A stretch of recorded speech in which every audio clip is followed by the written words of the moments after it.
સુરતના કિમ 4 રસ્તા નજીક સર્જાયો અકસ્માત। હાઈવે ઉપર સળિયા ભરેલો ટ્રક ઊભો હતો। આ સમયે પાછળથી આઈસર ટેમ્પો ધડાકાભેર અથડાયો, જેમાં આઈસર ટેમ્પાના ક્લીનરનું મોત નીપજ્યું છે। સળિયો વાગતા ક્લીનરનું ઘટના સ્થળે જ મોત નીપજ્યું છે।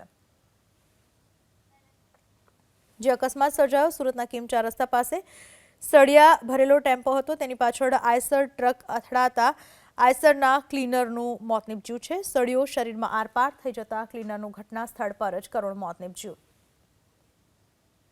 સુરતના કિમ 4 રસ્તા નજીક સર્જાયો અકસ્માત। હાઈવે ઉપર સળિયા ભરેલો ટ્રક ઊભો હતો। આ સમયે પાછળથી આઈસર ટેમ્પો ધડાકાભેર અથડાયો, જેમાં આઈસર ટેમ્પાના ક્લીનરનું મોત નીપજ્યું છે। સળિયો વાગતા ક્લીનરનું ઘટના સ્થળે જ મોત નીપજ્યું છે। જે અકસ્માત સર્જાયો સુરતના કિમ 4 રસ્તા પાસે સળિયા ભરેલો ટેમ્પો હતો, તેની પાછળ આઈસર ટ્રક અથડાતા આઈસરના ક્લીનરનું મોત નીપજ્યું છે। સળિયો શરીરમાં આરપાર થઈ જતા ક્લીનરનું ઘટના સ્થળ પર જ કરુણ મોત નીપજ્યું।